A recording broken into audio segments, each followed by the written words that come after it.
Et voici le corrigé de l'exercice 4 de Polynésie S du 10 juin 2016. C'est un vrai ou faux. Avec un peu de géométrie dans l'espace, un peu de fonction, un peu de complexe, un peu de tout quoi. Donc je vous laisse le faire, puis vous passez au corrigé dès que vous le souhaitez. Donc première question, alors on vous demande si 3 points sont alignés ou ne sont pas alignés. Alors ce sont des points dont on vous donne les affixes. Alors il y a deux façons de faire vraiment. Une première méthode, c'est de passer sans les complexes, c'est-à-dire directement en coordonnées. Vous allez voir, c'est très rapide. Ou alors après de passer avec les complexes. Je vais commencer directement sans les complexes. Donc A a pour coordonnées racine de 2, 3. B a pour coordonnées 1, 1. Et C a pour coordonnées 0, moins 4. Donc ensuite je calcule les coordonnées des vecteurs A, B et AC. J'ai fait coordonnées de B moins coordonnées de A, donc 1 moins racine de 2, 1 moins 3, donc 1 moins racine de 2, moins 2. Pour AC, ça nous donne moins racine de 2, moins 4, moins 3, moins 7. Et on va vérifier que le produit en croix, donc on calcule. Donc x, y' moins x', y, c'est-à-dire 1 moins racine de 2 multiplié par moins 7.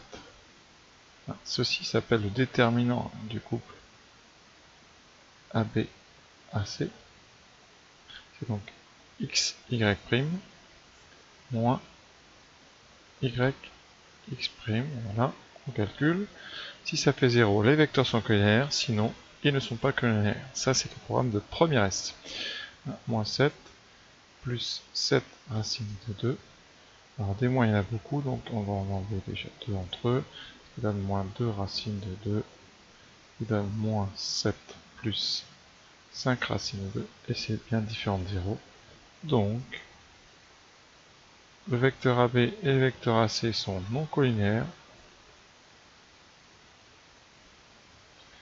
et donc ABC sont non alignés. Voilà, donc ça c'était la méthode sans les complexes. Maintenant je vais montrer ce qu'on peut faire avec des complexes. Et là on va utiliser évidemment les arguments. Et donc on va calculer l'argument de ZA moins ZC. Et on va pareil faire l'argument. On va regarder un petit peu ça. Et d'abord.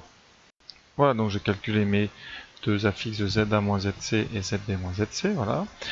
Je vous rappelle que si les 3 points ABC sont distincts, eh bien l'argument de ZA moins ZC sur ZB moins ZC, eh bien c'est la mesure de l'angle CBCA, un modulo de pi.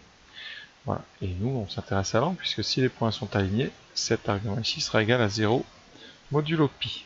Ou, donc c'est modulo de pi, ça donne 0 ou pi. Voilà, donc on va tout simplement calculer ZA moins ZC sur ZB moins ZC. Donc je le fais tranquillement. Voilà, c'est mal écrit ça.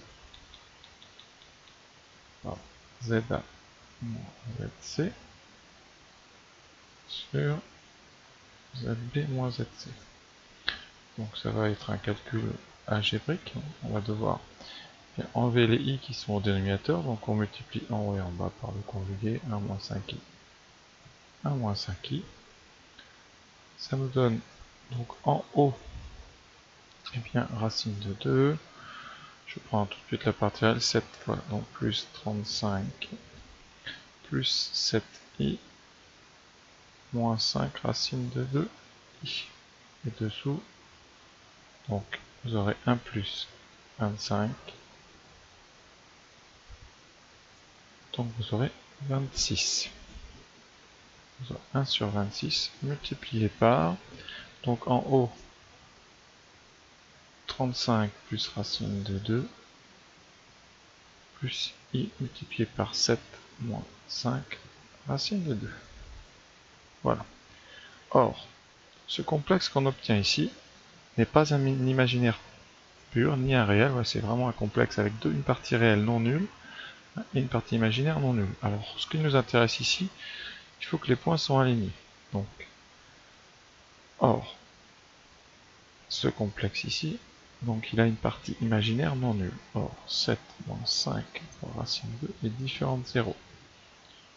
Donc, ZA moins ZC sur ZB moins ZC n'est pas un réel. Il n'appartient pas à R. Donc, eh bien son argument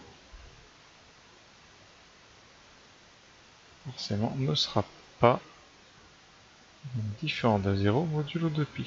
Ce qui fait par conséquent eh bien, que ZB moins ZA est différent de 0 modulo 2π. Et donc ABC ne peuvent pas être alignés. ABC non alignés. Voilà, à vous de choisir laquelle des deux méthodes vous préférez. Bon, il y en a une qui est évidemment plus simple, c'est celle avec les coordonnées. Alors, vous aurez de toute façon les points dans les deux cas, il n'y a pas de souci. Alors la méthode 2 utilise vraiment le cours de terminale, hein. Mais vu que c'est un temps limité, c'est un bac, vous avez le droit de faire la méthode qui vous arrange. Voilà, donc vous proposez 2, vous choisirez. Donc maintenant, proposition 2. Voilà, proposition 2, donc on nous parle du complexe i fois 1 plus i puissance 2n. Donc on va déjà, comme on a les puissances, hein, on va passer en écriture exponentielle si on peut. Donc on va essayer de regarder i fois 1 plus i. Alors i, vous savez, c'est ei pi sur 2. Et 1 plus i, ça, c'est du cours. 1 plus i, c'est donc racine de 2 fois ei pi sur 4. Tous ceux qui ne le savent pas par cœur, hein, je vais quand même leur démontrer. Alors 1 plus i, donc son module, c'est donc racine de 2. C'est racine de 1 au carré plus 1 au carré, voilà. Donc 1 plus i, c'est racine de 2 facteur de 1 sur racine de 2 plus 1 sur racine de 2i. Voilà, donc vous cherchez un angle θ tel que cosinus θ soit égal à 1 sur racine de 2, qui est aussi autrement écrit racine de 2 sur 2. Hein. Et vous cherchez un sinus θ qui est égal aussi à 1 sur racine de 2, donc qui est le même que cosinus. Voilà, donc on est évidemment avec un θ qui vaut pi sur 4 modulo 2π. Donc 1 plus i, c'est racine de 2 fois ei pi sur 2. Pi sur 4, pardon. Voilà, donc je reviens au départ, on a ei pi sur 2 fois racine de 2 ei pi sur 4. Donc avec les propriétés des exponentielles, les arguments s'ajoutent, il reste ei pi sur 2 plus pi sur 4. Donc racine de 2 fois ei 3pi sur 4. Voilà. Maintenant on va mettre ça à la puissance 2n. Alors ça donne donc, racine de 2 ei 3pi sur 4 puissance 2n. Donc ça fait racine de 2 puissance 2n fois ei 3pi sur 4 puissance 2n. Donc racine de 2 puissance 2n, c'est racine de 2 au carré puissance n. On peut comme ça séparer les puissances quand c'est des produits. Et donc on fait racine de 2 au carré puissance n, donc ça nous donnera 2 puissance n ici. Et vous avez votre exponentielle qui a la puissance de n, donc l'argument est multiplié par 2n. Donc ça fait 3pi sur 4 fois 2n. Et ça nous donnera ei. Alors, donc il y a une simplification par 2 ici. C'est donc 3pi sur 2 fois n. Donc 3n pi sur 2. Maintenant, on va étudier un petit peu ce complexe-là. ei 3n pi sur 2. Alors, ça vaut quoi? On va remarquer qu'à l'intérieur, il y a 3pi sur 2. Donc, on va l'isoler. C'est 3pi sur 2. Donc, multiplié par n. Donc là, j'aurais pu très bien O sur 2. Gardez le n en dehors, parce que ei 3pi sur 2, hein, vous savez, dans le cercle, c'est en bas. Donc, c'est i. Avec un moins, donc c'est moins i. Puissance n. Voilà. Et maintenant, on revient à la question. Alors, est-ce qu'il existe un entier non nul tel que ceci soit un réel positif? C'est tout à fait faisable. Il faudrait que moins i puissance n soit positif. Ça veut dire tout simplement, alors, les puissances de i. Les puissances impaires, ça donne des i ou des moins i. Et les puissances au carré, donc ici, si vous prenez n égale 2, vous voyez, ça fait moins i carré, donc ça fait i carré, donc ça fait moins 1. Par contre, si vous prenez n égale 4, eh bien ça fera moins 1 au carré, donc ça fera 1.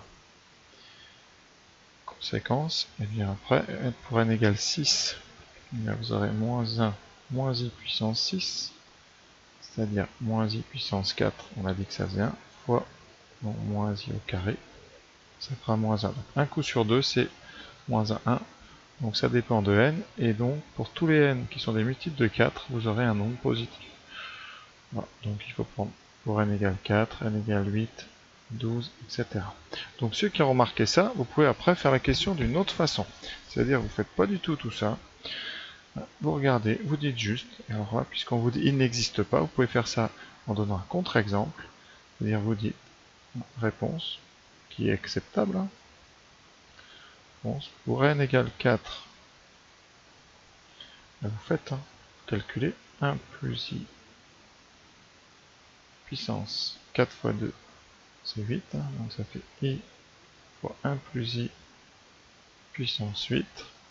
Alors vous êtes quand même obligé au moment de faire ce travail-là, transformer donc votre nombre. Alors ça fait i puissance 8 pour ce fois donc racine de i pi sur 4 puissance 8. Et vous calculez et vous montrez que c'est un nombre positif. Alors i8, ça fait 1 fois racine de 2 puissance 8 fois ei pi sur 4 puissance 8, donc c'est e. Donc je vais détailler quand même. Voilà.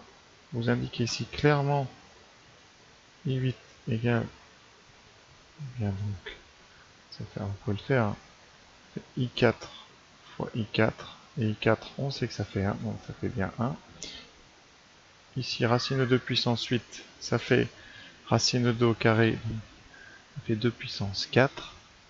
Et là vous avez ei, 8 pi sur 4.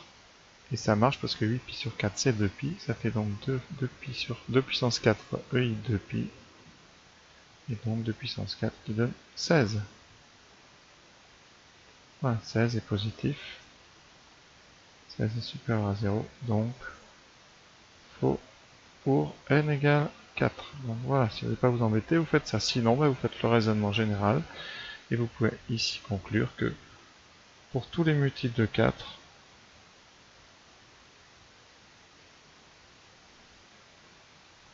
on obtient un nombre positif.